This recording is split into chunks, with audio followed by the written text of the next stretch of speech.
안녕하세요. 저는 워킹맘으로 열심히 일하고 있는 40대 여성입니다. 이 사연 채널을 알고 나선 차 안에서 이 채널을 듣는 낙으로 살아가고 있는데요. 그런 점에서 채널 관계자분들에게 감사하다는 말씀을 드리고 싶네요. 이 사연 채널을 들으며 여러 인생 선배님들의 이야기를 들으며 많이 위로가 되고 힐링이 되었네요. 오늘은 제 이야기를 들려드릴까 하는데요. 저로 말하자면 참 많이 굴곡진 인생이었지만 그럼에도 한 걸음 한 걸음 살얼음판을 딛듯 살아온 인생입니다. 먼저 어렸을 적 저는 고아원에서 자랐습니다. 이 얘기를 다른 사람들에겐 쉽사리 들려준 적이 없었는데요. 글인지라 편하게 이야기할 수 있게 되네요. 고아원이라 하면 다들 부정적인 인식이 많은데 제가 자라왔던 곳 역시 애석하게도 별로 좋은 환경이 아니었답니다. 아이들이 워낙 많고 그 안에도 암암리에 서열이 존재했던지라 저는 늘 구석에 처박혀 우는 여자아이 중 한 명이었죠. 저 말고도 우는 아이들은 많았습니다. 대개 저처럼 성격이 소심하고 유약한 아이들이었어요. 부모님을 갖고 싶어하고 여기서 벗어나고 싶어하는 아이들. 하지만 그럴 수 없음에 좌절하는 아이들이었습니다. 그때부터 아마 제 인생에 어둠이 들어여지기 시작했던 것 같아요. 그 당시 고아원에서 저를 유독 싫어하는 언니 한 명이 있었는데요. 그 언니 무리가 무척이나 저를 괴롭혔거든요. 선생님이 없을 때면 더더욱 그 괴롭힘이 심해졌습니다. 언니, 저 아무 짓도 안 했어요. 그러지 마세요. 아파요. 야, 내가 뭘 했다고 그러냐? 너 또 선생님한테 이르려고 그러지? 이러기만 해봐. 죽여버릴 줄 알아? 무서운 말로 위협하는 그들의 존재를 지금 생각하면 한낱 어린애지만 당시로선 공포의 대상이었습니다. 그러지 않았겠어요. 저는 고작 그때 6살 어린애였으니까요. 하지만 시간이 흘러 제게 진짜 상처가 되었던 건 괴롭힘을 당하는 것을 알면서도 묵인하고 방관한 어른들이었습니다. 선생님들은 아시면서도 고개를 돌리고 모른 척 하시더라고요. 그러니까 네가 고분고분 말을 좀 들었어야지. 왜 눈에 띄고 그러니? 선생님, 제 잘못이 아니에요. 전 아무 짓도 하지 않았어요. 네 잘못이야. 그러니까 조용히 있어라. 오히려 선생님들은 제게 그런 말을 했습니다. 그럴 때면 저도 모르게 눈물이 주룩주룩 나와 비 내리는 날 혼자 뛰어나가 엉엉 울곤 했습니다. 차라리 이대로 제 존재가 사라져버렸으면 하고 바라기도 했어요. 어린 아이가 그런 생각을 하며 자랐다니 기가 찰 노릇이죠. 그런데 그즘 여름날 햇볕이 짱짱 내리쬐던 날이었습니다. 늘 제겐 세상이 뿌옇게만 보였었는데 그날은 어딘지 달랐어요. 저를 데리러 온 존재가 있었고 그게 바로 제 인생의 첫 번째 햇살이었습니다. 제가 지금처럼 밝고 명랑한 성격을 유지할 수 있었던 것은 바로 이분 덕분이죠. 주름이 많은 손으로 제 작은 손을 잡아주셨습니다. 우리 아가, 우리 똥강아지, 내가 너 찾느라 얼마나 헤맸는지 아니? 아이고, 고아원에서 얼마나 고생이 많았어. 이 할미가 데리러 왔다. 이제 우리 집으로 가자. 우리 집? 그래, 우리 집. 우리 집이라는 단어가 얼마나 감격스러웠는지 몰라요. 할머니는 저를 고아원에 버린 아빠 쪽의 할머니셨는데 늦게 와서 미안하다고 말씀하시며 기사가 딸린 차에 태웠습니다. 할머니를 따라가 보니 꽤 거대한 저택이 있었습니다. 드라마나 TV에서나 보던 그런 곳이었어요. 놀라 입을 다물지 못하는 저를 데리고 들어가신 할머니는 고기 반찬이 가득한 밥상을 한 상 차려주셨어요. 배고플 테니까 얼른 먹어라. 정말 먹어도 돼요? 이걸 다요? 그때까지만 해도 뭔가를 배부르게 먹어본 적이 없었던 제가 머뭇거리자 할머니는 어여 먹으라며 젓가락을 손에 쥐어주셨어요. 그리고 할머니는 제가 먹는 것을 물끄러미 쳐다보시며 눈물을 글썽이셨습니다. 왜 그러신진 모르겠지만 할머니께서는 어쩐지 제게 무척 미안한 얼굴이셨어요. 저는 고기 반찬을 배부르게 다 먹고 난 후 엄마와 아빠는 어디 있냐고 찾았습니다. 근데 할머니께선 그저 나중에 모든 것을 다 말씀해 주시겠다고만 하시더군요. 지금은 네가 들어도 이해할 수 없을 게다. 나중에 다 말해주마. 나중에. 지금 말씀해 주시면 안 돼요? 조금만 크면 말해줄게. 조금만 크면. 할머니의 얼굴은 많이 슬퍼 보였습니다. 그래서 전 궁금한 것을 꾹 참고 성인이 되었을 때야 어떤 일이 있었는지 물어볼 수 있었죠. 그래, 때가 되었나 보구나. 일단 너희 엄마, 그러니까 내 며느리는 너를 낳은 후 얼마 안 돼서 교통사고로 세상을 떠났단다. 그리고 내 아들에겐, 너희 아빠에게는 약간의 장애가 있었어. 그래서 너를 키울 수가 없었지. 의지는 강했지만 불가능했어. 물론 내가 너를 키울 수 있었고 나는 너의 존재를 알고 있었지만 할아버지 반대가 심했단다. 할아버지는 네 엄마를 무척이나 싫어했거든. 왜 싫어했는데요? 할머니는 이 말에 한숨을 푹 쉬셨습니다. 이유는 가난해서였습니다. 아빠와 마찬가지로 엄마도 청각장애를 가지신 데다가 친정이 가난하셨었는데 할아버지는 그 이후로 엄마 아빠의 결혼 자체를 심하게 반대하셨고 아빠가 저를 키우겠다고 하자 당장 고아원에 갖다 버리라고 상호하셨다고 합니다. 아빠는 할아버지의 반대를 꺾을 수 없었고요.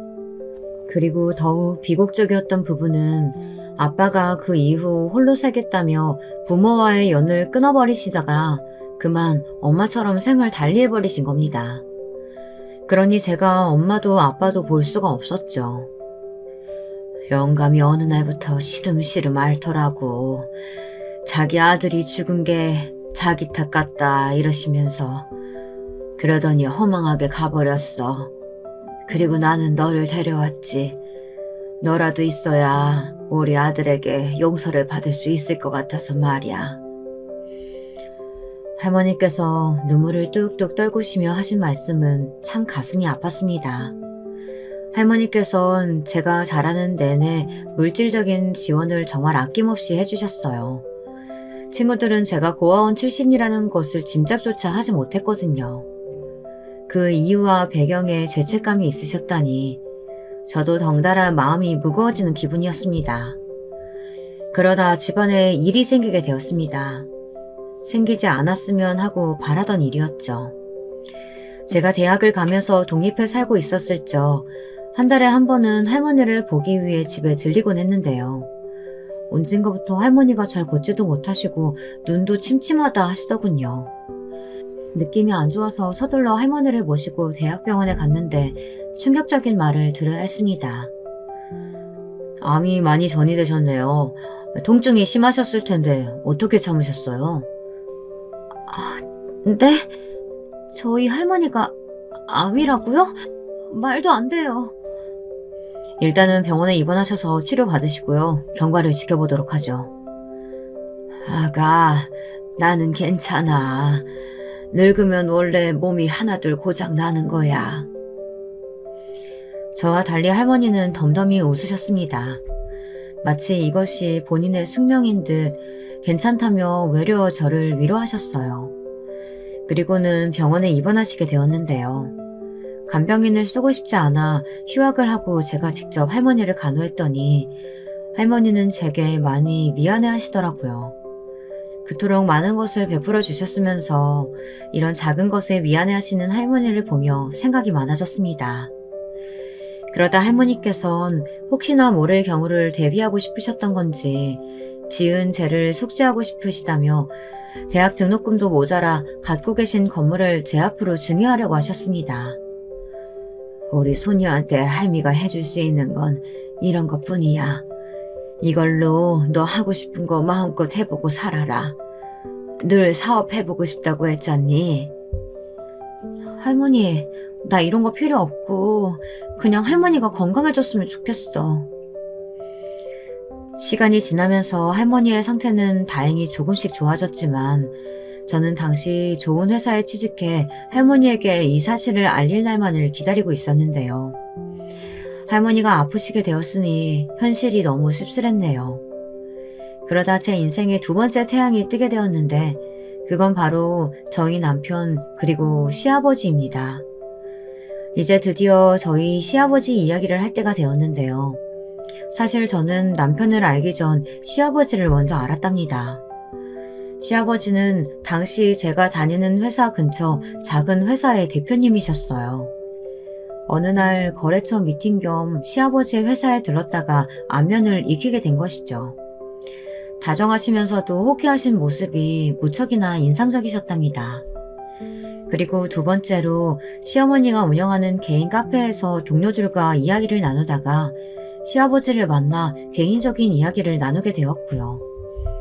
그러다 갑자기 시아버지께서 자기에게 아들이 하나 있는데 장가를 못 가 걱정이라며 말문을 틔우시더라고요. 그래요?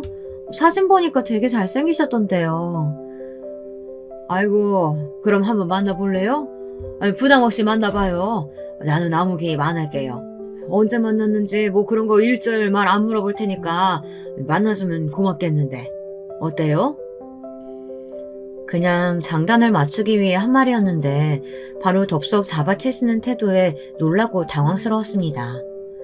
그러다 어쩌다 정말로 이것이 소개팅으로 이어져 제가 남편과 연애를 하고 결혼까지 오게 된 거죠. 시아버지는 결혼식 날 이날을 두고 내가 아주 큰 공을 세웠다며 뿌듯하게 웃으시곤 했답니다. 시아버지는 제게 무척이나 따뜻한 분이셨답니다. 저는 결혼식을 올리기 전 하필 저를 키워주신 할머니 병세가 악화되어 매일이 눈물바다였는데요. 남편도 위로가 되었지만 남편이 바쁠 땐 시아버지께서 대신 저를 할머니가 입원해 있는 병원까지 태워다 주시기도 했어요. 저는 운전을 무서워해 면허증이 없는 상태였거든요. 아이고 경수가 네 시어머니 시아버지 되실 분들은 너무 좋은 분이라서 다행이다. 아가 내가 마음 놓고 갈 수 있겠어. 할머니는 시아버지의 인상이 좋다며 좋아하셨어요.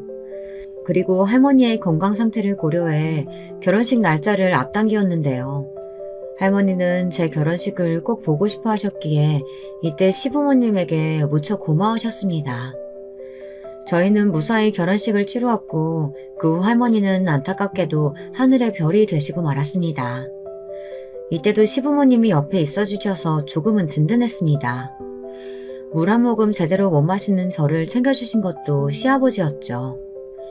시아버지는 어렸을 적 보호자 없이 자랐다는 점에서 저와 공통점이 있었습니다. 그래서인지 제가 고아원에서 자랐다는 이야기를 했을 때 편견이 아닌 더 큰 따스함으로 대해주셨어요. 어린애가 고생이 많았네. 나도 부모 없이 고모 손에 커서 그 마음 잘 안다. 그래서 아가 네가 눈치도 빠르고 행동이 그렇게 빠릿빠릿했던 거구나. 마음이 아프구나. 이날 시아버지의 말씀을 들으며 저도 갑자기 잊고 있던 기억이 떠올라 눈물이 터지었네요.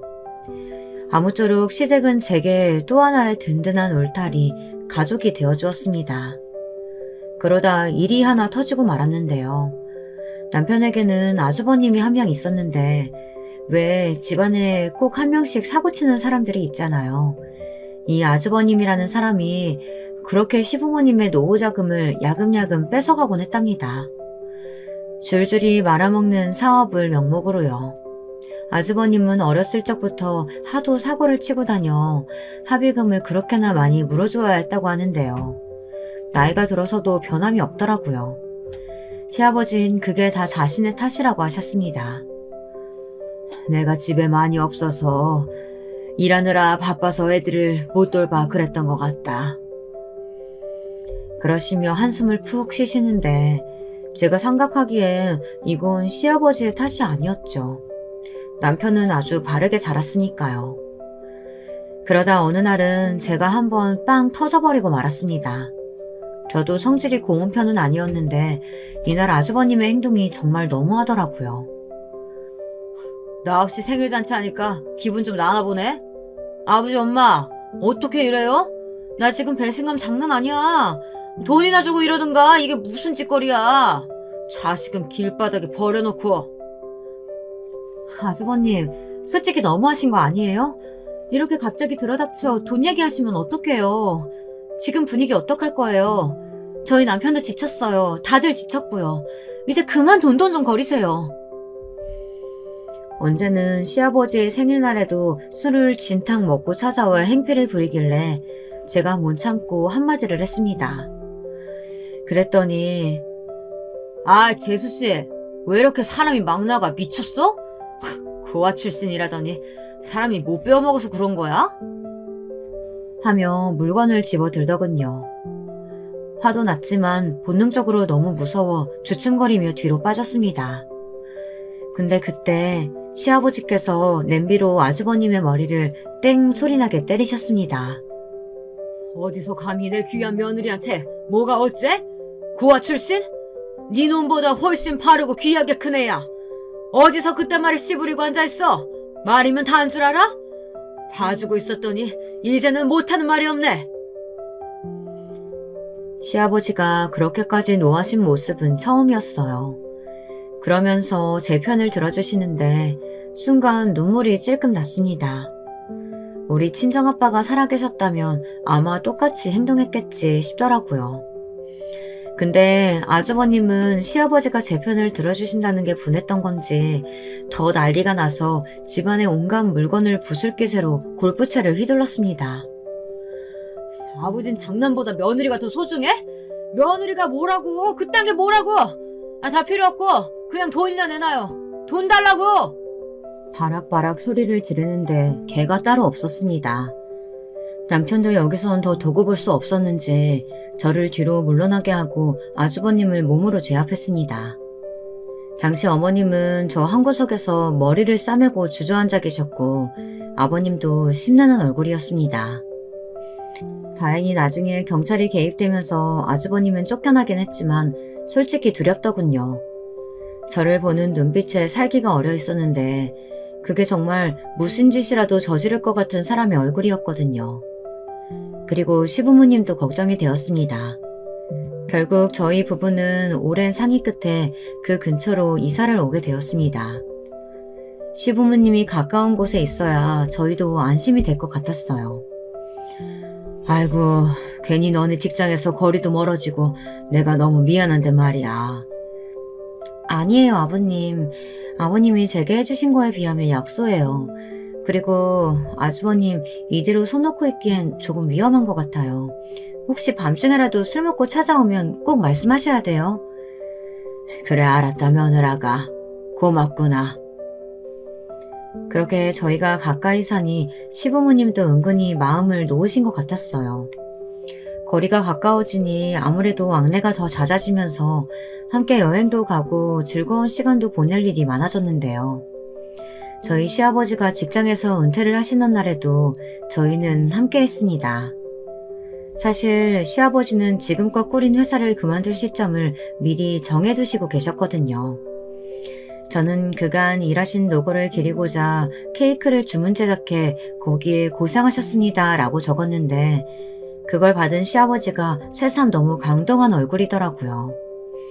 이런 걸 난생 처음 받아본다며 이래서 며느리가 좋다는 거구나 라고 말씀하시더군요.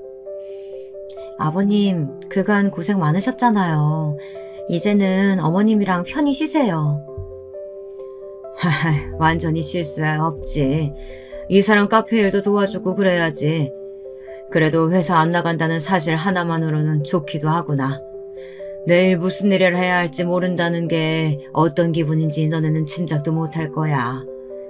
드디어 나는 독서도 하고 산책도 하고 여유로운 시간 보낼 수 있겠어.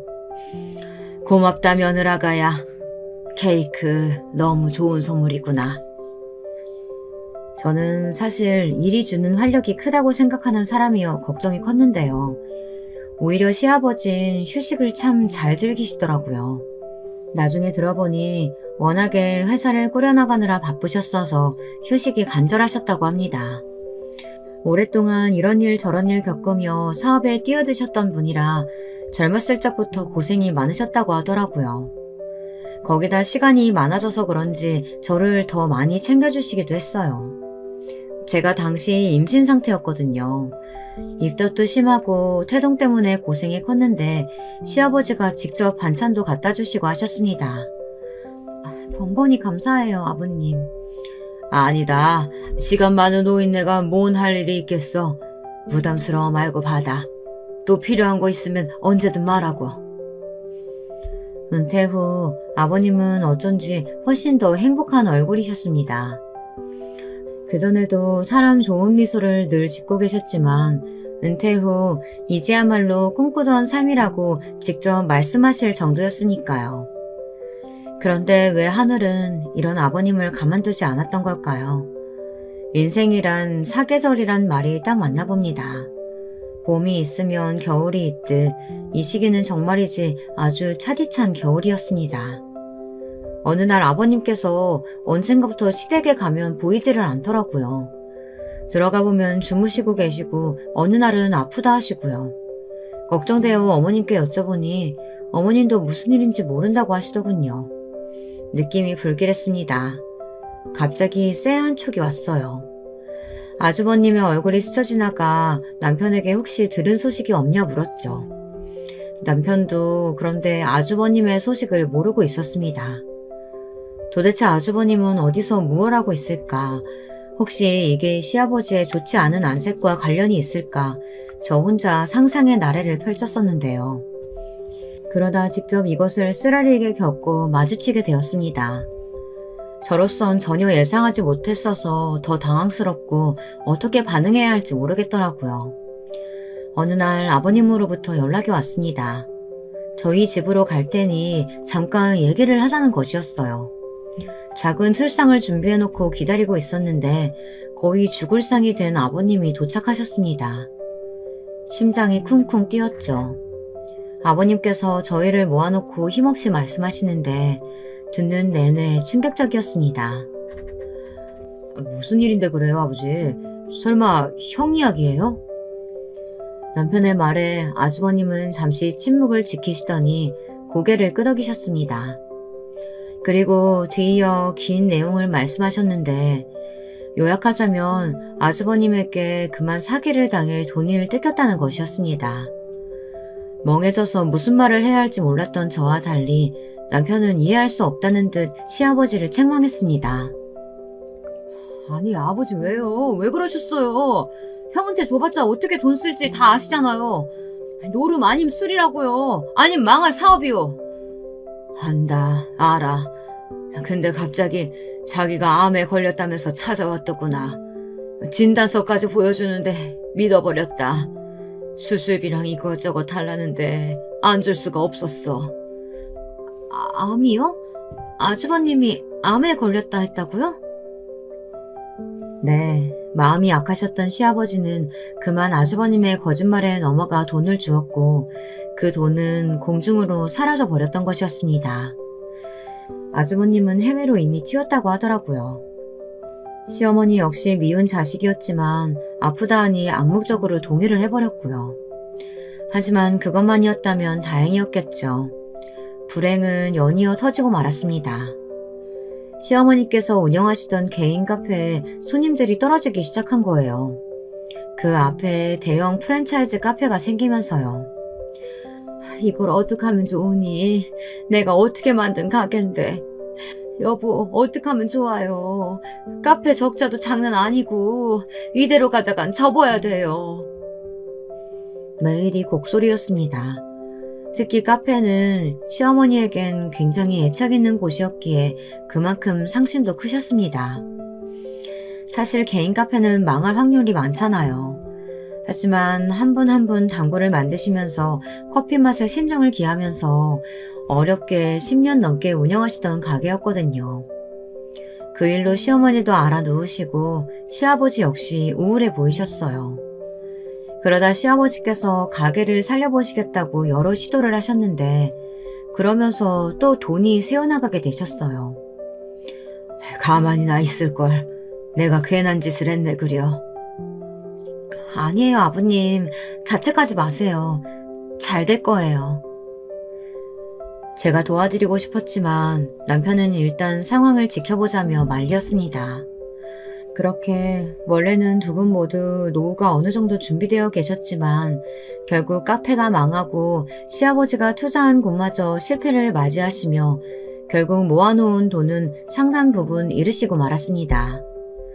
그 후 아버님은 우울증을 앓으셨고 말수도 눈에 띄게 부쩍 줄어드셨습니다. 그 점은 너무나도 걱정이 되었죠.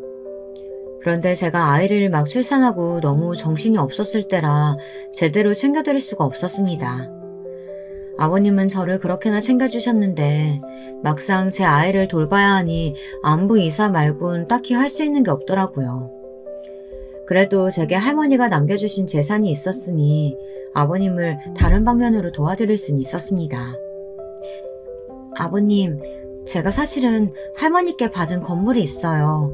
여기서 받는 세로도 저희는 충분히 생활 가능하니까 어머님, 아버님 생활비 따로 챙겨드릴게요. 걱정하지 마세요. 네? 아니다. 내가 그걸 어떻게 받냐? 너희 할머니께서 너한테 주신 돈을. 내가 염치도 없이. 아니다. 괜찮아. 아버님 안 드리면 제 마음이 불편해요. 제발 받아주세요. 아버님은 완연히 거절하셨지만 어쩔 수 없는 사정으로 결국 도움을 받으셨습니다.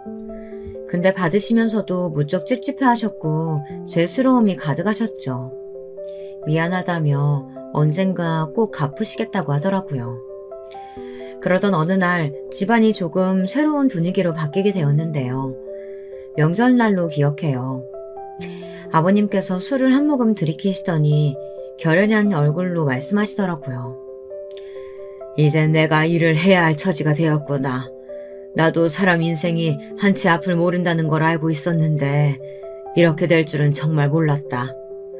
근데 어쩌겠니? 일이 흘러가 버린 걸. 일단 아는 지인 통해 구직을 알아보고 있으니까 너희는 너무 걱정하지 말아라. 그리고 생활비도 내가 구직하기 전까지만 받는 걸로 하자. 시아버지는 이 와중에도 웃으시며 걱정 말라 저희를 다독였습니다. 참으로 저희 아버님다웠죠. 오히려 이렇게 돈을 잃고 나니 소중함을 알겠다며 하늘에 계시라고 말씀하시더라고요. 하지만 전 시아버지가 은퇴 후 얼마나 좋아하셨던지 그 얼굴이 생생했기에 마음이 더 안 좋았습니다. 제가 개입해 어떻게든 도움을 드릴까 고민하다가 한 가지를 생각해냈습니다. 여보, 내가 대표로 있는 우리 회사 있잖아. 거기에 아버님 취직시켜드리는 거 어때? 그냥 돈 들이면 아버님이 늘 부담스러워하시잖아. 나쁘지 않은데? 좋은 생각이다. 아버지도 일하시면 기분 전환도 되실 것 같고. 남편은 아버님의 자존심을 꼭 지켜주고 싶어 했는데 제가 이 방법을 제안하자 좋은 생각 같다고 하더라고요. 대신 아버님께는 비밀로 하고요. 왜냐하면 아버지가 알게 되면 괜히 또 당신에게 미안할 거야. 비밀로 하자, 당분간은. 저도 찬성이었습니다. 그렇게 저는 아버님을 제 회사의 적당한 자리에 취직을 시켜드렸죠. 여기서 한 가지 밝히자면 회사는 제가 친구와 함께 설립한 공동 대표로 있는 회사였습니다. 사실상 최근 운영은 친구가 맡아 하고 있었고 저는 아이 양육으로 잠시 물러나 있는 상태였어요. 너희 시아버님을 우리 회사에? 시아버님 은퇴했다고 하지 않았어? 근데 사정이 있어서. 민정아, 우리 아버님 진짜 능력 있는 분이야. 회사에 분명 도움 될 거야. 그래, 우리야 감사하지. 알겠어. 적당한 자리에 배치할게. 저는 할머니의 재산을 받고 나서 한 푼도 허투루 쓰고 싶지 않았기에 다니던 회사를 그만두고 광고 디자인 회사를 꾸렸었습니다. 친구는 똑똑하고 워낙 업계에서 일 잘한다 소문이 난 사람이라 함께했고요. 다행히 회사가 잘 성장하고 있어 아버님을 추천할 수 있었습니다. 그리고 아버님께서 적응을 잘 하고 있는지 내심 궁금했는데 어느 날 아버님께서 직접 전화가 오셔 어느 규모 있는 기업에 들어가셨다고 연락이 오더라고요. 밖에서 일하니 활력도 있고 얼마나 좋은지 몰라. 은퇴하고 즐기는 여유도 좋았지만 또 이렇게 젊은 사람들이랑 소통하면서 일할 수 있다니 이것도 얼마나 감사해. 다들 나를 꺼려할 줄 알았는데 너무 다행이야.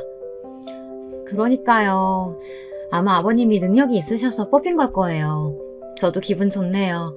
언제 한번 응원차 갈게요. 아버님, 화이팅이에요. 그래, 고맙구나. 아버님은 긍정적인 태도로 다니는 회사 자랑을 늘어놓으셨어요. 거기에서 일하는 직원들도 상사들도 다 자기에게 호의적이라고 하더라고요. 전 속으로 조용히 웃었습니다. 저희는 그 다음날 돼지갈비에 소주까지 아버님이 좋아하시는 식당에서 축하 파티를 열었습니다. 그런데 어느 순간부터 일이 생기기 시작했습니다. 아버님 쪽은 전혀 걱정하지 않고 아이 양육만 신경 쓰고 있던 날이었는데요. 어머님께서 전화가 와서 조심스럽게 이야기를 꺼내더라고요. 네 시아버지가 요즘 말수가 부쩍 없어졌는데 이유를 모르겠네. 혹시 아가 넌 아는 거 없지? 네? 저야 들은 게 없어 모르겠는데 아버님 어디 아프신 건 아니고요? 건강검진 받았는데 아무 이상 없다고 해. 몸은 쌩쌩한 양반이야. 근데 왜 그런지 모르겠네. 그렇다면 왜 그러시지? 이상했습니다. 대표로 있는 친구에게 물어볼까 하다가 친구가 미국 출장으로 바쁘다는 걸 알기에 직접 알아보기로 했어요. 원래도 아버님을 응원해드릴 겸 방문하기로 했었으니까요. 직원들의 숫자도 알고 있었기에 넉넉한 커피와 도너츠까지 준비해 깜짝 방문을 시도했습니다. 그런데 그렇게 바리바리 싸들고 회사에 도착했는데 비상 계단에서 무슨 소리가 들리더라고요. 도넛과 커피를 든 것을 잠깐 바닥에 내려놓고 문을 두드리던 찰나 그 소리에 귀를 기울이게 되었습니다. 아무래도 분위기가 심상치 않았어요. 아, 김씨. 지금 나랑 장난해? 잘리고 싶은 거야? 아니, 일을 이따위로 처리하면 어쩌자는 거야? 전 직장에서 뭐 배웠어? 김씨, 무슨 회사 운영했다고 하지 않았었나? 낙하산으로 들어왔으면 눈치껏 잘해야지. 나이 먹은 티 이렇게 꼭 구질구질하게 내야겠어? 죄송합니다. 다른 분들에게도 피해 끼쳐 죄송합니다. 제가 잘하겠습니다. 제가 한 분야에만 있다 보니 아직 디자인 쪽은 아는 지식이 부족해서 공부가 부족했습니다. 죄송합니다. 누군가의 미친 막말과 들려오는 낯익은 목소리. 저는 순간 눈물이 날 뻔했습니다. 아버님은 그 후로도 계속해서 사과를 거듭하셨고 막말은 이어졌어요. 아니, 당신 같은 사람이 이런 좋은 회사였으면 뭘 해야 되는지 알아? 쥐 죽은 듯이 가만히 있어야 되는 거야. 시키는 거나 잘하고. 커피도 하나 못 타. 복사를 시키면 그것도 잘 못해와. 대체 잘하는 게 뭐야? 저 복사는 복사기가 망가져서 그렇다고 그때 말씀드렸는데요. 참나, 변명도 가지가지네. 이젠 상사 말에 토다는 거야? 아주 겁대가리가 없는 놈이네 이거. 나이만 먹었지 아주 쓸모도 없고. 너 같은 게 사회에 존재한다는 게 폐악이다, 폐악이야. 이 암덩어리 같은 놈아. 내가 너 때문에 머리털이 하루에도 수십 개씩 빠져. 죄송합니다. 아니, 사과는 됐고 김씨. 내일부터 회사 나오지 마. 알았어? 네? 나오지 말라니요. 아니, 이게 무슨 말도 안 되는. 이렇게 갑자기 자르시는 건 불법 행위입니다. 전 그럴 수 없어요. 정말 이건 노동청에 고발한다고 해도 손색 없을 수준이었습니다.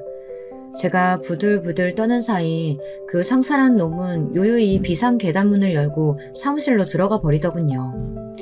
아버님은 이 뒤를 서둘러 쫓아가셨고요. 아버님은 한 회사를 운영하셨던 아주 유능하신 분이었습니다.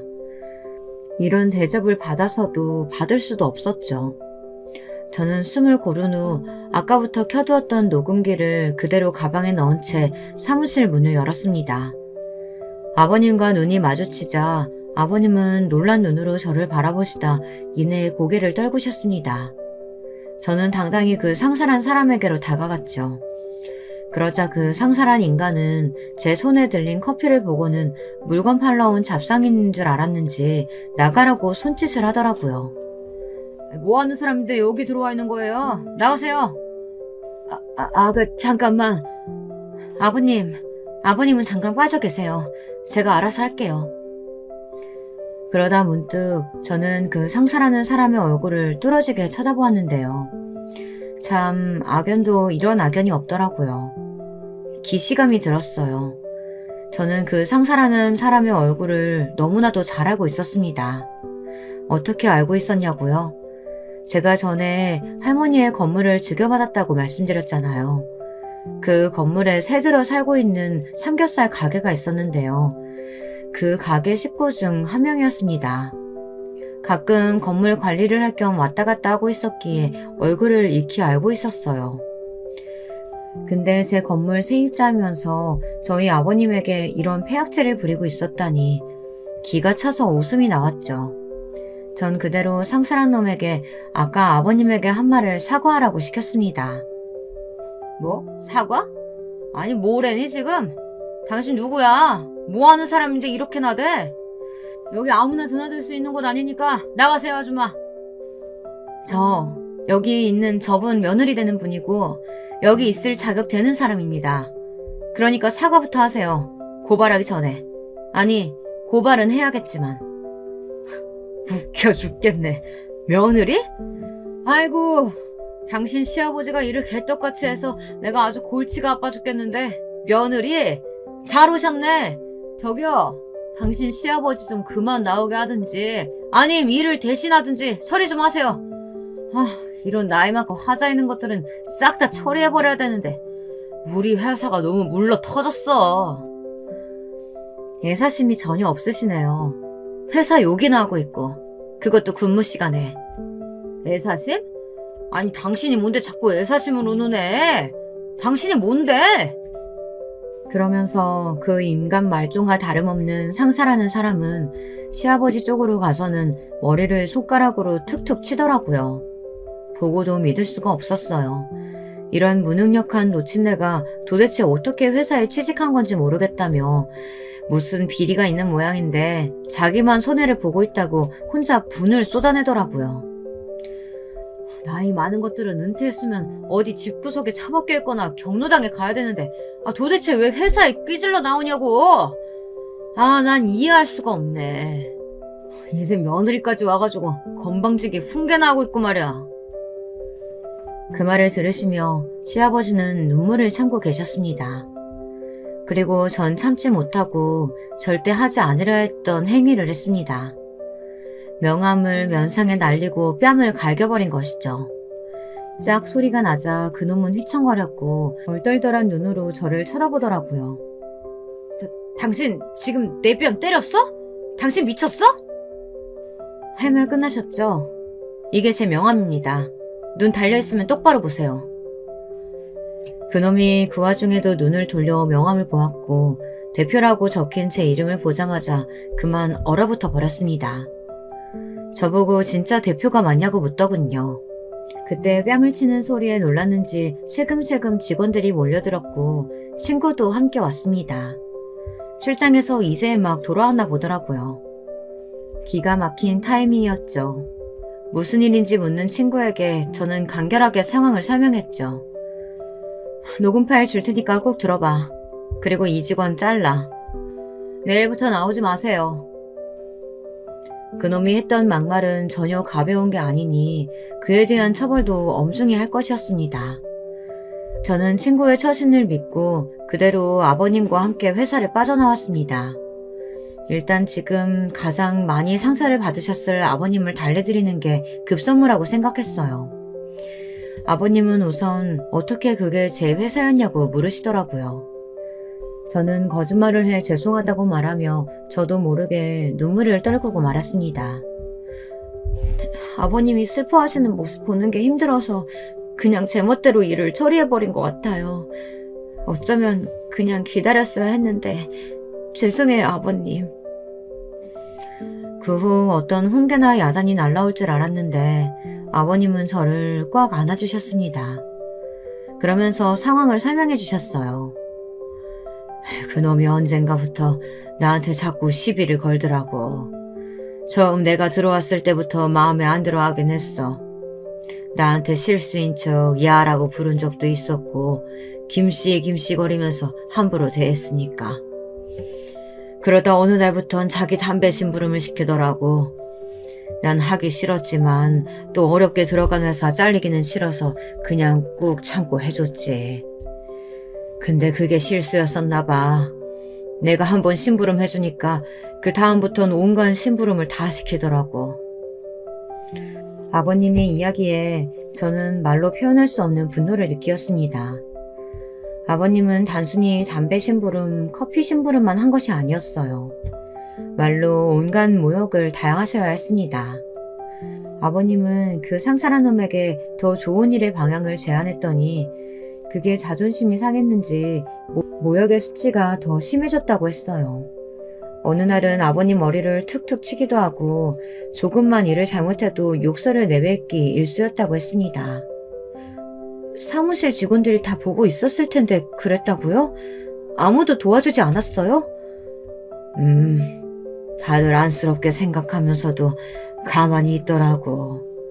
또 교묘히 사람들 안 보는 곳에서 하기도 했고. 저는 피가 나도록 입술을 깨물었던 것 같아요. 너무 분했거든요. 제 회사였지만 제가 나오지 않는 동안 이런 일이 있었다니 정말 온갖 생각이 다 들더라고요. 뉴스에서나 일어날 법한 일이 제 회사에서 일어났다니 저는 이 일을 덮고 싶지 않았어요. 일단은 아버님이 그간 모아두신 증거를 살펴보았습니다. 아버님은 그간 녹취 파일들을 모아두셨고 언젠가 그놈을 고발하려고 하셨다고 합니다. 하지만 당분간은 사는 게 급급해 참고 있으셨다고 하고요. 저는 즉시 해고 조치를 내렸고 나중에 들어올 반격을 대비해 법무팀과도 미리 이야기를 나눴습니다. 그리고 직원들을 하나씩 불러 이야기를 해본 결과 그놈의 몇 가지 추악한 비밀들을 더 알 수 있었는데요. 그 사람 질이 너무 안 좋은 사람이었어요. 자기 위치가 높다는 거 악용해서 여직원들 외모 평가 수시로 하고 치마 입고 온 날엔 이상한 발언도 하고요. 이상한 발언이요? 네, 성희롱 같은 거요. 다리도 못생기고 뚱뚱한데 왜 치마 입고 왔냐 이런 말들을 하곤 했어요. 저 사람 때문에 저희 회사 여직원 몇 명이 회사 그만뒀어요. 제가 없는 사이 참 많은 일들이 있었네요. 죄송합니다. 저도 회사에 앞으로 더 신경 써서 이런 일 없도록 할게요. 대표로 있던 친구도 출장이 잦아 이런 부분을 미처 신경 쓰지 못했다고 하더라고요. 직원들에게 너무나 미안했어요. 그놈은 한마디로 인간 쓰레기였습니다. 저는 더 망설이지 않고 일단 그놈을 업계에서 아주 몰아내기로 작정했습니다. 전화 몇 번 돌리니 일이 쉬워지더라고요. 그런데 그놈이 난리가 난 거죠. 정말 뻔뻔하게 이를 데 없었답니다. 회사로 찾아와서는 제게 고래고래 고함을 지르더라고요. 당신 때문에 지금 밥줄이 끊기게 생겼다며 당장 일을 원래대로 돌려놓으라고요.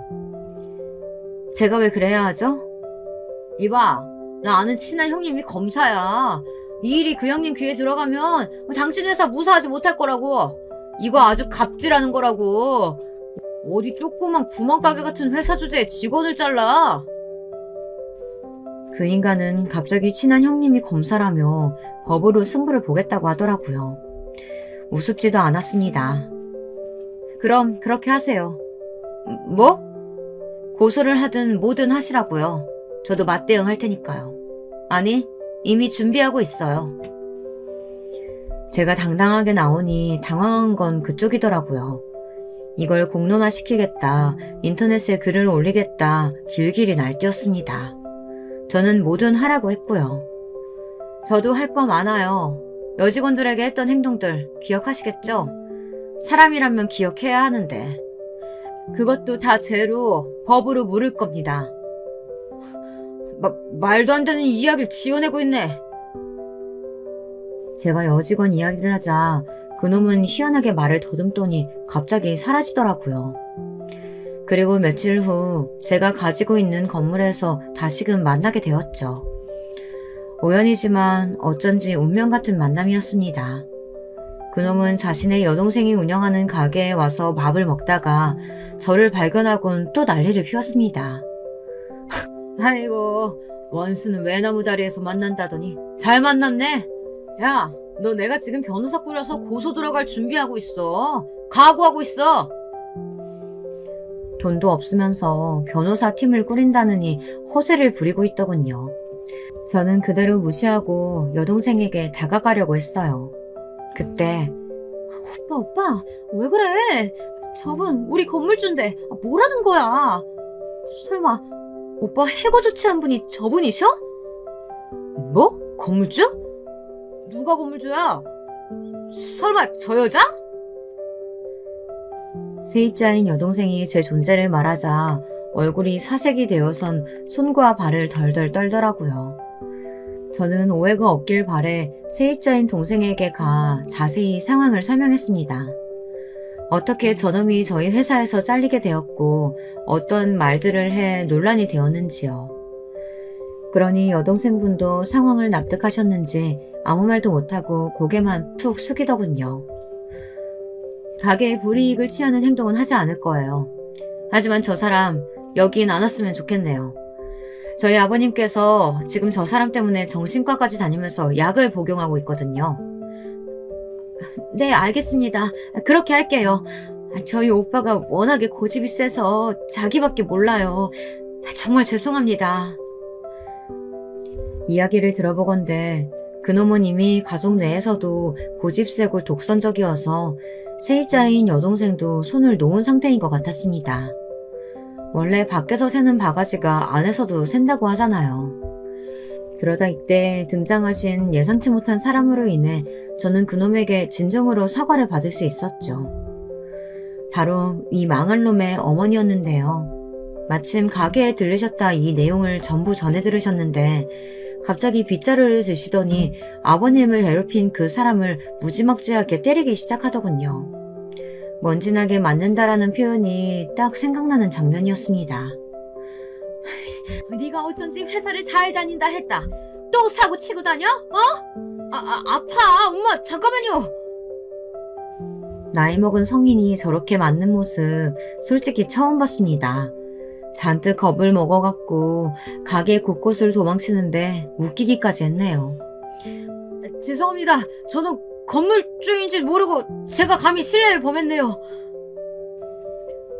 아버님의 상사였던 인간은 저에게 와서 무릎을 꿇고 싹싹 빌었습니다.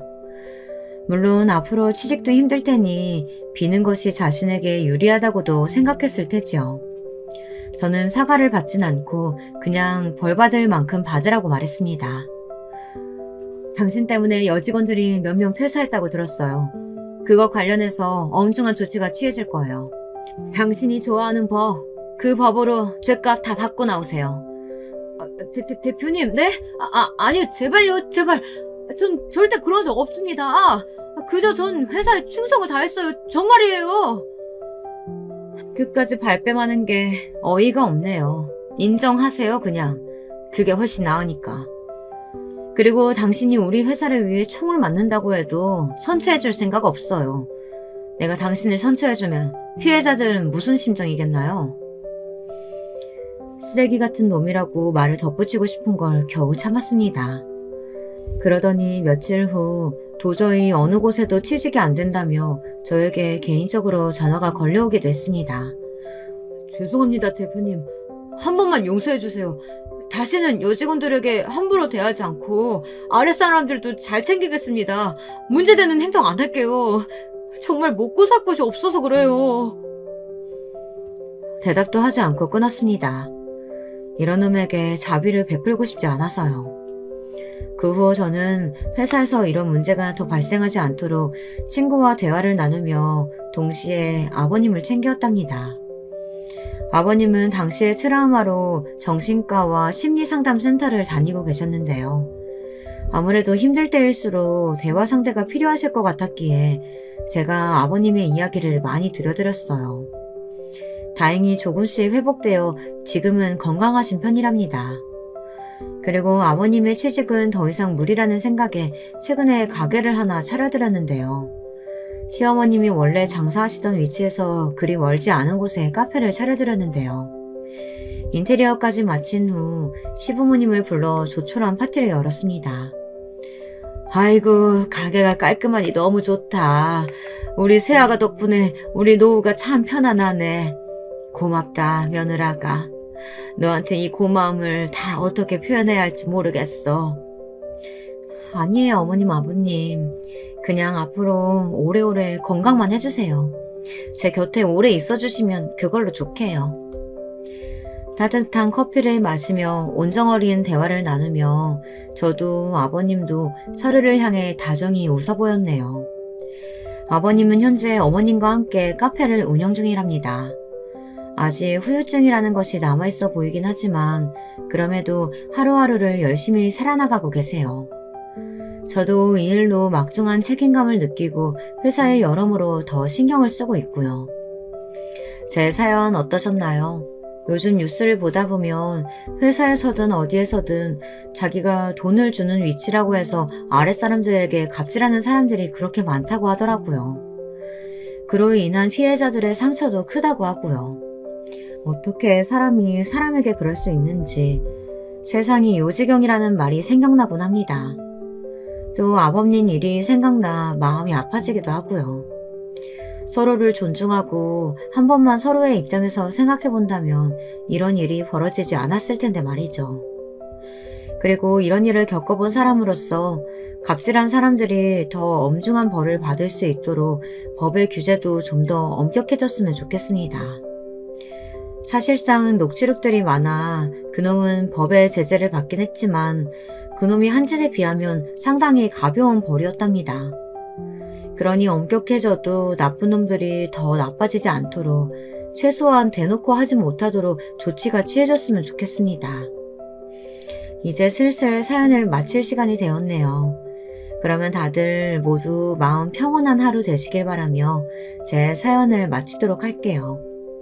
부족한 글솜씨로 쓴 이야기 들어주셔서 감사합니다. 마지막으로 혹여나 피해를 받으신 분들이 있다면 반드시 신고해서 억울함을 푸셨으면 좋겠습니다. 저도 할 수 있는 방면에서 더 노력하겠습니다.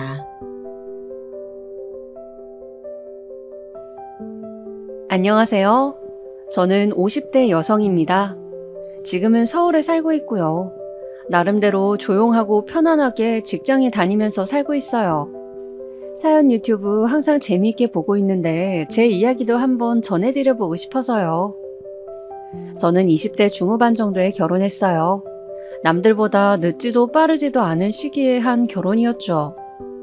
저는 나름대로 공부를 잘해서 대학도 잘 간 편이었고 그 덕분에 취직도 일찍 해서 좋은 직장을 잡을 수 있었어요. 제가 공부를 열심히 하기도 했지만 운이 좋은 것도 있었죠. 커리어에 욕심도 조금 있는 편이라서 여러 가지로 노력도 했고요. 직장 들어가서도 굉장히 성실하고 노력을 많이 하는 편이라서 자리도 잘 잡았어요. 연봉이 꽤 높은 편이었는데 그 덕분에 여유롭게 돈을 모을 수가 있었죠. 저희 부모님은 아주 평범한 분들로 집안 형편이 그렇게 좋지는 않은 편이었어요. 제가 돈을 잘 벌기 시작하면서부터 부모님께 조금씩 생활비를 드릴 수 있어서 좀 나아진 정도였는데요. 그 당시 영어회화 스터디를 다니다가 남자 한 명을 만나게 되었어요. 그때 저는 나름대로 직장에서 더 잘 나가려면 반드시 영어를 더 잘해야겠다는 생각이 있어서 학원이며 스터디를 참 많이 나갔는데요. 거기에서 본 사람이었죠. 그 사람은 제가 열심히 공부하는 만큼 똑같이 열심히 하던 사람이라서 마음이 맞았어요. 사실 그런 종류의 스터디는 열심히 공부하는 사람이 참 드물거든요. 그래서 다른 스터디원들이 죄다 바뀌는 동안 저하고 그 남자는 계속 같이 남아 공부를 하고는 했었죠. 네, 그래서 결국 서로 마음이 맞아서 사귀기 시작했고요. 워낙 공부도 열심히 하고 지적인 사람이라서 그런 면에 반해서 결혼을 결심했어요. 저희가 결혼하기로 한 건 27살이었는데 저희가 동갑이었으니 남편한테는 꽤 빠른 거였죠. 저야 여자니까 평범한 나이였지만요. 남편은 중견기업에 막 들어간 참이었는데 저희 회사만큼은 아니어도 상당히 월급이 높은 편이었어요. 복지도 좋고 해서 누가 거기 다닌다고 하면 부러워할 만큼의 직장이었죠. 그런데 남편이 좀 본인에 대한 자존심이 높은 편이었어요. 학교도 좋은 곳을 나왔고 열심히 노력도 많이 하는 사람이었는데 직업하고 연봉이 저보다 낮아서 그것 때문에 좀 고민을 하더라고요. 당신이 잘난 여자라서 내가 좋아하긴 하는데 그래도 남자 자존심이 그게 아니네. 남편은 그때 저한테 솔직하게 말하기도 했어요. 결혼하고 나서 바로였죠. 왜? 내가 잘 벌면 좋은 거 아니야? 물론 좋지. 그런데 내가 당신보다 잘 벌어서 책임을 지고 내가 가족을 부양한다는 느낌을 받아보고 싶은가 봐. 아, 그렇구나. 남자다운 책임감이라는 생각이 들어서 저는 그게 나쁘다고 여기기보다는 도리어 좋아 보였어요. 사실 남편으로서 혹은 아버지로서 전혀 책임감 없이 행동하는 사람들 얼마나 많나요? 오히려 이렇게 책임감 있게 말해주는 것이 얼마나 고마운지요. 저는 하지만 그런 부분은 어쩔 도리가 없는 것이라 웃어버렸어요. 조금 있으면 당신 승진할 거고 그럼 어차피 연봉도 더 높아지지 않을까? 그리고 이직하면서 연봉 빨리 높아지기도 하잖아. 그런데 아무래도 좀 당신이 먼저 들어가서 경력도 많이 쌓았고 당신이 더 빨리 승진하고 연봉이 상승하지 않겠어? 뭐 그럴 수도 있지만 그래서 문제야. 내가 더 진짜 가장으로서 자랑스럽게 일하고 싶은데. 남편은 그래서 직장 문제에 고민이 많았어요. 사실 이해할 수는 있었죠. 요즘 사람들은 덜 알지도 모르지만 당시만 해도 남자가 여자보다 더 벌어야 하는 게 당연하다고 여기는 게 있었거든요. 남편은 똑똑하기 때문에 제가 좋다고 하면서도 그런 당신이 너무 잘나서 좀 싫다고 농담도 자주 했어요. 저는 그게 그냥 남편이 좀 마음에 걸리는가 보구나 그 정도로 생각하고 넘겼었죠. 그런데 남편한테는 그 고민이 보통 크기가 아니었던 모양이었어요. 저희가 신혼생활을 하는 동안은 상당히 평온했었죠. 사실 시어머니가 좀 까다로운 분이시긴 했는데 제가 돈도 더 잘 벌고 해서 그런지 신혼 초기에는 별 말씀이 없으셨어요. 애초에 제가 집을 해가기도 했고 용돈도 제가 더 많이 드리고 했으니까요. 사실 처음에 결혼 전에는 저희 친정에서 남편을 마음에 들어 하지 않으시긴 했어요. 저희 부모님은 아주 평범한 분들이었고 집안 형편도 뭐 그럭저럭 먹고만 살 수 있는 정도였는데요. 아빠는 택시기사를 오래 하셨고 엄마는 그냥 가정주부셨거든요. 엄마는 공부를 더 하고 싶었는데 못하시고 그냥 결혼 후 들어앉으셨던 분이라서 제가 공부 후 직장을 잡아 잘 나가는 걸 무척 좋아하셨어요. 그런데 제가 결혼을 하겠다고 하니 너무 이른 게 아니냐고 걱정하시기도 했죠. 문제는 남편이 저보다 그리 잘나지 않았다고 생각하셨다는 거였어요. 그래서 너는 왜 잘난 애가 너보다 못난 남자를 데려오냐고 그렇게 손해보는 짓을 하냐고 화를 내셨다는 거였죠. 상견례 때도 조금 그런 티를 내셔서 시어머니가 저희 친정엄마를 싫어하셨고요. 상견례 자리에서 시어머니가 좀 뾰족하게 말씀하시는 바람에 저희 친정엄마도 시어머니를 싫어하셨어요. 그래도 신혼 초기에는 양가 부모님들이 별로 간섭 안 하시고 그냥 저희 둘이 잘 살면 된다는 태도로 그냥 봐주셔서 그래도 평온하고 행복하게 지냈죠. 남편은 예민하고 자존심이 센 성격이긴 해도 평소에는 농담도 잘하고 저한테 무척 다정하고 세심한 편이었어요. 남편의 예민한 성격에도 그냥 원래 지적이고 생각 많은 사람이라고 생각하면 넘어가 줄 수도 있을 정도였죠. 그런데 그러던 어느 날 남편이 퇴근하고 돌아와서 뭔가 수심에 잠긴 것처럼 얼굴이 어두운 거였어요. 저는 왜 그러냐고 물어봤지만 대답을 안 하더라고요. 굳이 대답 안 하는 사람한테 계속 묻기도 그래서 저는 그냥 아무 말 없이 남편의 기분이 풀리기를 기다렸죠. 저 여보. 응, 왜? 그게 우리 부모님 집 이사 가셔야 한다는데 거기 돈을 좀 보태야 할 것 같아. 돈을? 저는 좀 놀랐어요. 사실 저희가 결혼할 때 집을 제가 해오기는 했는데 대출을 절반 끼고 왔던지라 그걸 갚기만도 상당히 쪼달리고 있었거든요. 사실 둘이 계속 벌어도 대출과 이자를 갚고 나면 생활비가 조금 간당간당 할 정도였어요. 얼마나? 5천 정도. 5천? 우리 그 돈 없잖아. 아니, 그리고 갑자기 5천이 왜 필요하시대? 집주인이 나가라고 하는데 갑자기 옮기려니 전세금을 올려서 옮겨야 해서. 말을 들어보니 집주인이 자기가 들어가서 살아야 한다고 저희 시부모님한테 나가라고 하는 거였어요. 마침 전세 계약 기간도 다 되었고 해서 나가지 않을 수가 없는 상황이었는데 갑자기 이사를 하려니 전세금을 더 올리지 않고서는 갈 곳이 없으셨던 거죠. 저희 시댁도 그렇게 경제 상황이 좋은 것은 아니라서 여유 자금이 있을 리가 없었고 돈을 구할 곳도 없었던 거죠. 사실 시아버지 역시도 작은 가게를 하실 뿐 재산이 있으신 것도 아니니 은행에서 갑자기 5천만 원을 턱하니 빌려줄 리도 없었고요. 어떡하지? 저도 좀 멍해져서 그렇게 되물었어요.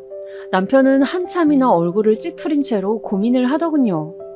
하지만 저도 뾰족한 수가 생각이 안 나고 저희 집에 그만한 여윳돈도 없어서 우리가 어쩌겠느냐 그냥 그렇게 생각하고 말았어요. 그 다음 날도 남편이 계속 시부모님 이야기를 꺼내더라고요. 그런데 뭐 제가 뭘 어쩔 도리가 없으니까 저는 그냥 남편이 속이 상해서 그런 이야기를 꺼낸다고 생각했거든요.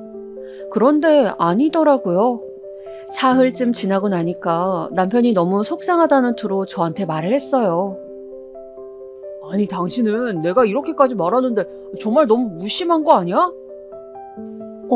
무심? 저는 무슨 말인지 모르겠어서 놀랐어요. 남편이 화가 난 눈치였는데 저는 무슨 이유인지 알 수가 없었거든요. 사실 남편이 계속 다른 방법들로 저한테 다양하게 의사를 전달했는지도 모르지만 전 좀 그런 걸 잘 캐치하지 못하는 편이라서요. 그런 이유로도 사소하게 많이 싸움이 일어나고는 했었죠. 왜? 뭐 때문에? 아니, 내가 며칠 전부터 우리 부모님 이야기했잖아. 못 들었어? 들었지. 그런데 그거 어차피 우리 선에서는 해결 안 나는 일 아니었어? 저는 어리둥절해서 물었고 남편은 답답해서 미치겠다는 듯한 얼굴이 되었어요. 그리고 한참이나 망설이다가 이렇게 말하더군요. 내가 그 말을 한 건, 이 답답한 사람아. 당신이 대출을 해서 좀 어떻게 돈 융통이 안 되냐는 거였지. 나? 내가? 그래. 하지만 나 지금 주택담보대출 때문에 더 대출이 안 나올 텐데.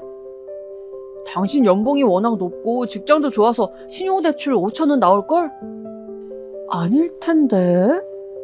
아니, 나오든 말든 좋다 이거야. 당신이 나한테 미리 좀 이런 거 제안하면 내가 이런 소리도 안 하고 얼마나 좋아? 남편은 자기가 꼭 이런 이야기를 먼저 꺼내야겠냐는 투로 투덜거렸어요. 물론 그 말도 맞기야 했죠. 남편이 돈 이야기 하고 싶지 않아 하는데 제가 말을 안 꺼내서 그런 이야기를 먼저 하게 되었으니까요. 남편은 너무 자존심이 상한다는 듯한 얼굴이었어요. 대체 당신 일부러 그러는 거야, 뭐야? 둔하다기엔 다른 일에는 그렇게 둔한 편이 아니고 일부러 우리 부모님 일에는 돈 안 내겠다는 거야? 그럴 리가 없잖아, 여보. 내가 생각을 미처 못해서. 진짜 자존심 상해. 내가 연봉이 당신만큼 높거나 당신 회사에 다녔으면 진작에 대출해서 돈 들였어.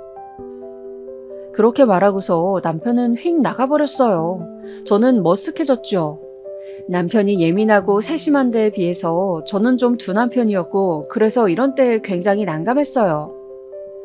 남편은 그 후로도 며칠 동안 말이 없었죠. 저는 남편 기분이 풀리기를 기다렸는데 그 주 주말에 저한테 그러더군요. 나 직장 그만둘 거야. 뭐? 전 너무 놀랐어요. 솔직히 남편이 다니는 직장도 아주 좋은 곳이었고 절대 남들이라면 그만두지 않을 곳이었거든요. 아니, 왜? 공부 더 하려고. 공부? 사시 볼 거야. 사시? 사법고시? 남편은 고개를 끄덕였어요. 지금이야 로스쿨이지만 당시에는 사법고시가 있던 시절이었거든요. 한참을 준비하지 않아도 본인 능력에 따라서 사법고시에 합격하면 변호사나 검사, 판사가 될 수 있는 시기였죠. 하지만 자기 법대 출신도 아니잖아. 무슨 상관이야. 법 과목은 많이 들었어, 그래도. 전공은 아닌데 그게 상관없어. 할 수 있으니까. 남편은 자신감 있게 말했어요. 저는 솔직히 이해가 안 가더라고요. 사법고시가 말이 그렇지 몇 년씩이나 고생을 해야 하고 게다가 될지 안 될지도 모르는 시험이잖아요. 제가 걱정하니까 남편이 도리어 큰 소리를 치더군요. 내가 학창 시절에는 당신보다 더 공부 잘했을 거야. 내가 지금 취직을 잘못해서 당신보다 돈을 덜 벌지 공부 자체는 잘했다고. 조금만 기다려. 내가 사시 합격해서 제대로 전문직이 되어 보일 테니까. 남편은 그렇게 말하면서 큰 소리를 쳤어요. 남편은 정말로 지적이면서 똑똑한 사람이었으니 그 말을 의심하지는 않았어요. 다만 너무 고생길이라서 그런 거였죠. 너무 갑작스러운 일이었고요. 그게 결혼하고서 3년 정도 지났을 때였어요. 남편은 30이었고 다른 어린애들하고 경쟁해서 과연 괜찮을까 걱정되는 게 당연한 상황이었거든요. 내가 시험 준비하는 동안만 당신한테 좀 부탁할게. 돈 버는 거 힘들지만 좀 기다려줘. 내가 제대로 법조인이 되어서 평생 책임져 줄 테니까. 결심이 굳은가 보네. 당연하지. 내가 이 집안 가장으로 평생 살려면 그 정도는 해야 할 것 같아. 저는 두 남편이었지만 남편이 지난번 일 때문에 더 이 길을 선택했다는 거 정도는 알 수 있었어요. 그동안도 남편은 항상 저보다 더 좋은 직장, 더 많은 연봉을 원했었죠. 그런데 자기 부모님 전세금도 마련을 못 해준다고 생각하니 더 그런 마음이 솟구쳤던 것 같아요. 사실 30이 되어서 더 좋은 직장으로 옮길 수 있는 방법은 경력을 쌓아 이직하는 게 더 현실적인 길이죠. 하지만 남편은 아예 차원이 다르게 출세하고자 하는 욕심이 생겼던 모양이에요. 저는 딱히 반대하고 싶진 않았어요. 남편이 얼마나 그동안 스트레스를 받았는지도 어렴풋이 알 것 같았고 그 마음을 제가 100% 이해는 못하지만 그래도 배우자로서 그걸 덜어주고 싶다고 생각도 했거든요. 남편이 워낙 노력도 많이 하고 머리도 좋은 사람이라 사법고시에 꼭 합격하리라는 생각도 들기도 했고요. 대화도 그날 참 많이 했어요. 혹시라도 남편의 생각이 즉흥적인 것이 아닌가, 그냥 감정에 치우쳐서 하는 말은 아닌가 하는 걱정이 되어서 그랬죠. 하지만 남편은 나름대로 그 전까지도 많이 알아보고 고민한 눈치였고, 그래서 저는 더 생각할 것 없이 그러자고 했어요. 제가 버는 돈만으로도 저희 살림에 크게 문제가 없었으니까요. 그럼 아기는 좀 더 나중에 가져야겠네. 조금만 기다려. 내가 딱 2년만 공부하고 바로 붙을 테니까. 그때까지 30 넘어서 아기를 가지자고 약속했기 때문에 저희는 별다른 걱정이 없었어요. 어차피 딩크 기간 가지자고 한 거 조금 늘어났을 뿐이라고 생각했거든요. 남편은 실행력이 있는 사람이라서 바로 직장을 그만두고 와서 공부를 시작했어요.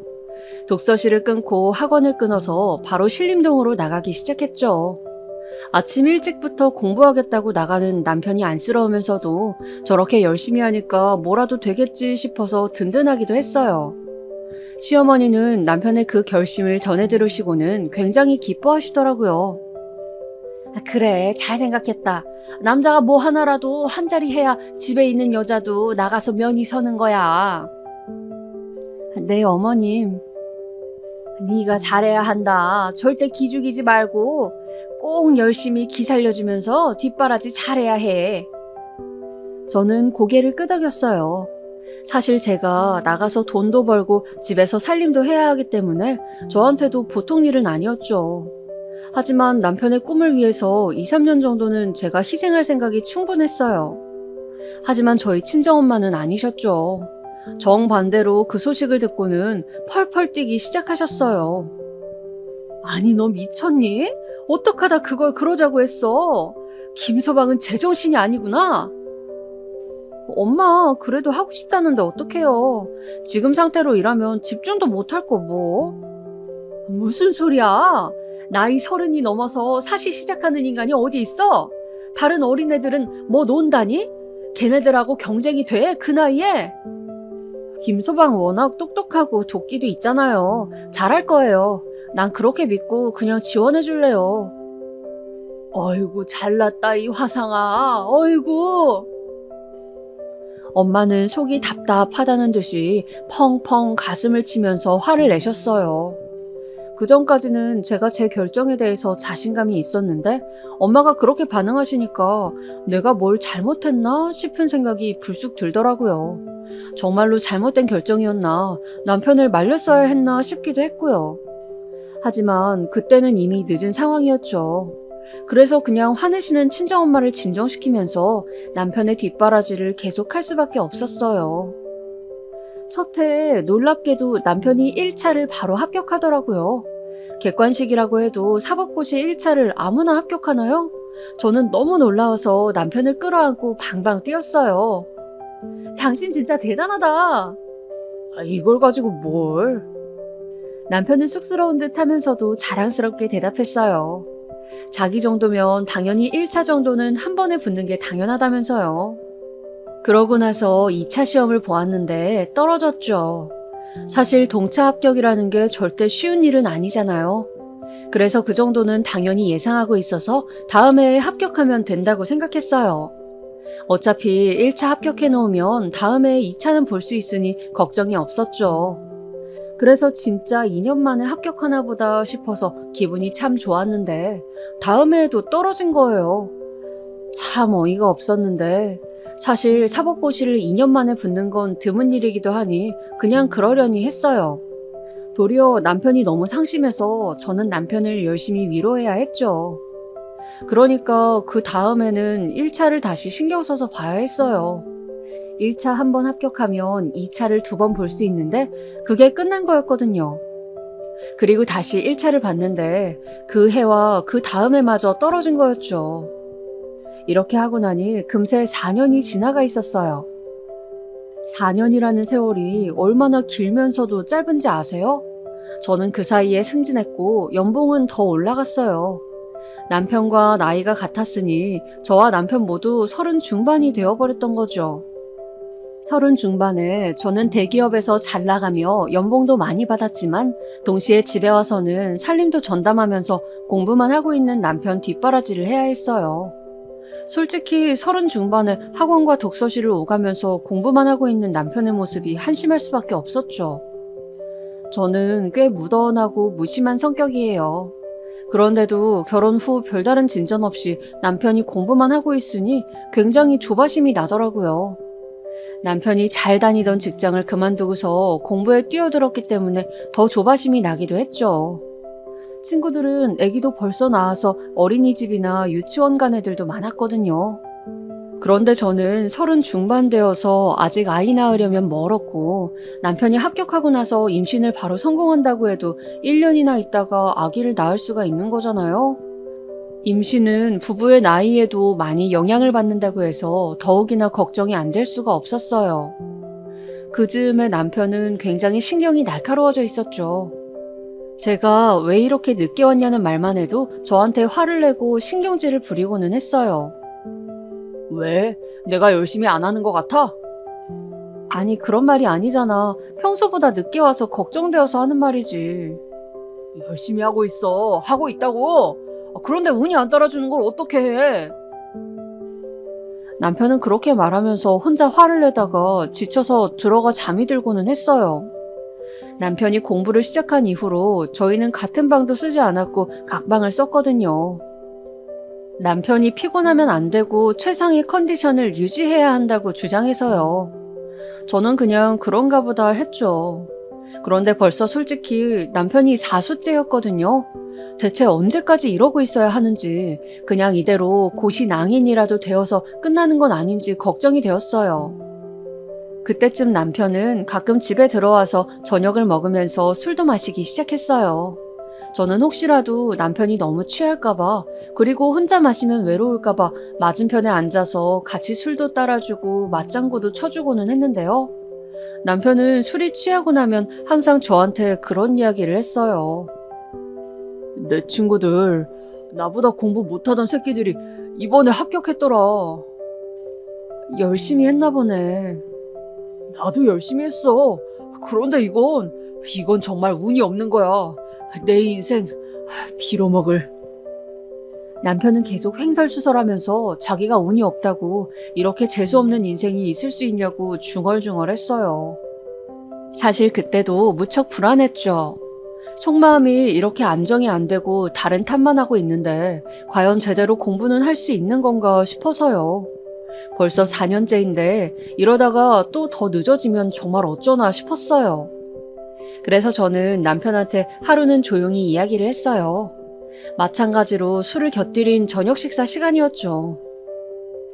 여보, 이제 술은 그만 먹고 공부 집중하는 게 더 좋을 것 같아. 왜? 술이 얼마나 긴장 푸는데 도움이 되는데. 물론 알아서 하겠지만 걱정되어서 그래. 뭐가? 술 마시고 그러면 아무래도 감정이 격해지잖아. 그러고서 공부가 제대로 될까 싶은 거지. 좀 방해되지 않아? 당신이 고시 공부에 대해서 뭘 안다고 그래? 당신은 일이나 해. 남편은 코웃음을 치면서 제 말을 무시했어요. 솔직히 그때까지 꾹 참고 있었는데 저도 화가 나더라고요. 더 참았어야 하는데 더 참지 못하고 슬슬 싫은 소리를 하기 시작했던 거죠. 당신 그러다가 또 안 되면 어쩌려고 그래? 또 안 되면? 아니야, 이번엔 꼭 돼. 꼭 된다. 아니, 이렇게 매일 술 마시고 일찍 자면서 어떻게 된다고 장담해? 말이 안 되잖아. 당신 지금 나한테 시비 거는 거야? 남편은 제 잔소리가 길어지자 인상을 찌푸리면서 저를 쳐다봤어요. 솔직히 저는 거의 잔소리도 없고 무심한 성격이었는데 이제는 더 견디기가 힘들더라고요. 그래, 나도 이제 더 못 견디겠어. 올 한 해만 더 술 끊고 열심히 하면 안 될까? 그러면 정말 합격해서 맘 놓고 같이 술도 마시고 놀러 다닐 수 있잖아. 지금까지 내가 술 먹고 쉬는 게 못마땅했구만. 그래서 지금 이렇게 나한테 이런 소리 하는 거구만. 당신 혼자 돈 번다고 이젠 남편이 우습게 보여? 지금 그런 말이 아니잖아. 왜 거기로 이야기가 튀어? 제가 너무 답답해서 말했지만 남편은 혼자 또 화를 내기 시작했어요.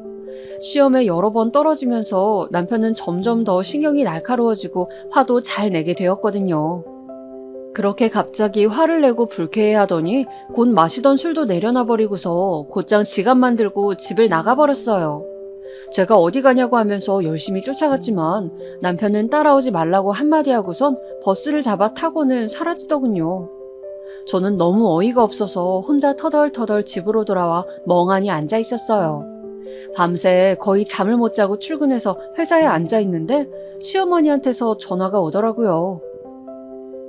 얘, 너 어제 네 남편 바가지 긁었다면서? 네? 아니요, 어머님, 그게... 아니긴 뭐가 아니냐? 네 남편 지금 우리 집에 와서 잔다. 그이 거기 있나요? 그래. 시어머니는 싸늘한 말투로 말씀하셨어요. 저는 저절로 부끄러워졌죠. 사실 제가 잘못한 것은 없었는데 저희 부부 사이의 일로 시댁까지 시끄러워진 것 같았으니까요. 그날 저는 시어머니의 말씀대로 시댁으로 찾아갔어요. 시어머니는 혼자 앉아서 저를 맞이해 주시더군요. 네 남편은 지금 공부하러 갔다.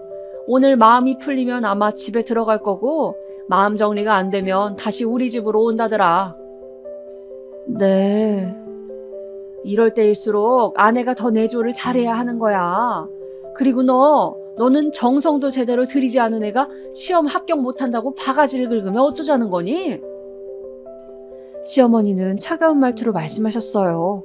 저는 고개를 숙인 채로 듣고 있었지만 속으로는 아무래도 이게 아닌 것 같다는 생각이 들었죠. 원래 어른들께 말대꾸를 하는 성격은 아닌지라 그냥 듣고만 있었지만요.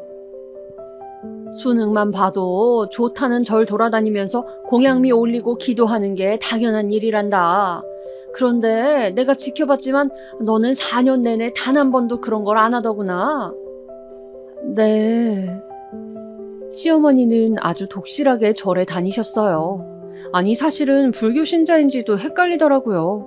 그냥 급한 일 있을 때만 절에 나가서 기도 올리고 아니면 갑자기 무당한테 가서 구슬하기도 하시고 하여튼 자기 마음대로 하시는 분이셨어요. 그런 분한테 제가 조언을 얻어서 기도를 올리고 싶지도 않았지만 어쨌든 뭐 괜히 말 붙여서 화를 더 내시게 할 필요는 없었죠. 너 이제 꼭 절 가서 3,000배 해라. 내가 용한 절을 몇 개 일러줄 테니 거기 가서 공양미 올리고 시주하고 3,000배 매일같이 해. 알겠어? 아유, 어머님, 하지만. 아유, 아니다. 내가 다니는 절에 가자꾸나. 나하고 같이 가서 매일 3,000배를 하는 게 낫겠다. 어머님, 그건 좀 제가 지금 직장에 다니고 있어서 그렇게까지 힘들어요. 얘, 너 지금 돈 번다고 유세떠니? 그건 지금 중요한 게 아니야.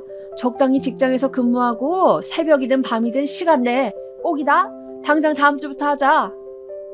시어머니는 거의 일방통보를 하시듯이 말씀하셨어요. 저는 당황스러웠지만 시어머니한테 대놓고 싫다는 말도 못하겠어서 골머리를 앓았죠. 그리고 그 다음 주에 시어머니가 지금 당장 나오라고 하시는 걸 빌고 빌어서 주말로 미뤘어요. 주말에 정말로 시어머니 손에 이끌려서 절에 갔는데 정말 정식절도 아닌 모양이더라고요.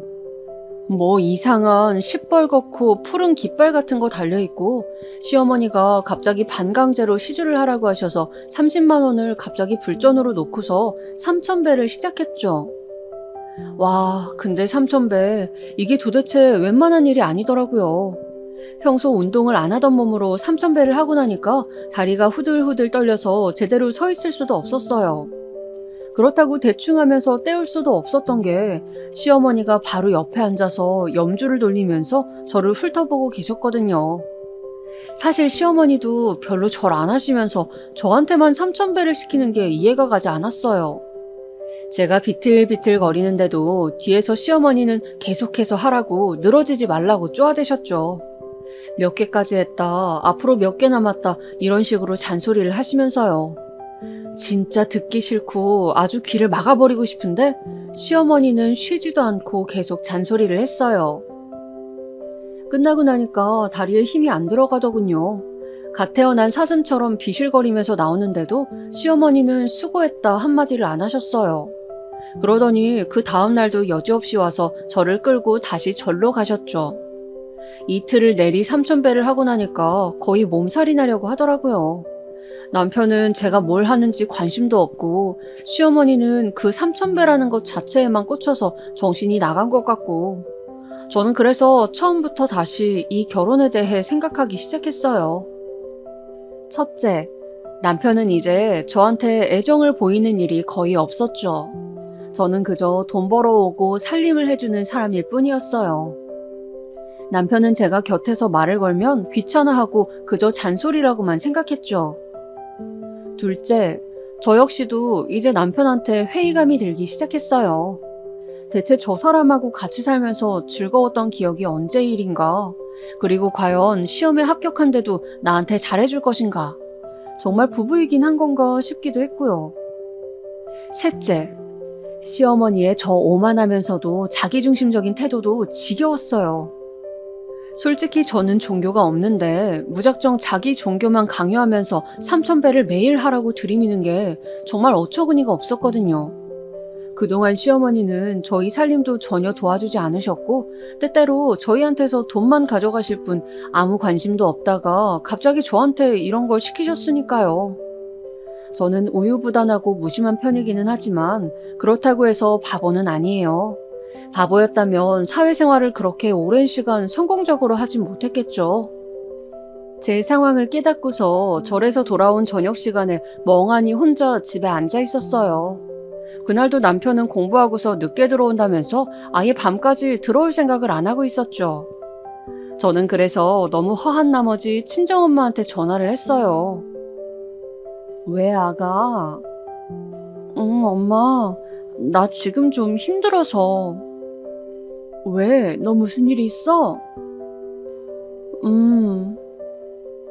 저는 참을 수 있는 데까지는 참는 성격이었지만 지금은 이제 더 참아도 되나 싶은 생각이 들더라고요. 그래서 그냥 솔직하게 엄마한테 다 털어놓았어요. 사정을 다 말하고 나니 엄마가 말도 제대로 못 꺼내시더군요. 사실 내 새끼가 어디 가서 그런 취급을 받고 왔다고 하면 누구라도 화가 났을 거예요. 엄마는 한동안 계속 말없이 침묵을 지키시더니 갑자기 이러시더라고요. 이번 주 주말에 내가 간다. 어? 왜? 기다려. 친정엄마는 더 말하지 않고 그렇게만 말씀하시고 전화를 끊으셨어요. 왜 그러시나? 와서 남편한테 뭐라고 말씀이라도 하실 건가? 아니면 나랑 차라도 한잔하면서 수다 떨려고 오시는 건가 싶었죠. 말씀하셨던 그 주 주말에 엄마가 들이닥치자 남편은 놀라서 벌떡 일어나서 얼른 옷을 주워 입었어요. 여태까지 시어머니는 주말 아침에 여러 번 왔어도 저희 엄마가 온 건 처음이었거든요. 장모님 오셨어요? 아니, 이 시간에 연락도 없이. 나는 연락을 꼭 하고 와야 하는 사람인가? 엄마는 싸늘하게 남편을 노려보셨어요. 남편은 왜 그러시는지 이해를 하지 못하고 머뭇대면서 저와 엄마 눈치를 번갈아 봤지요. 자네 어머니는 주말마다 아주 자유롭게 오가신다지? 우리 애도 데려다가 3,000배 시키신다고 하시던데. 그거요? 장모님 그게요.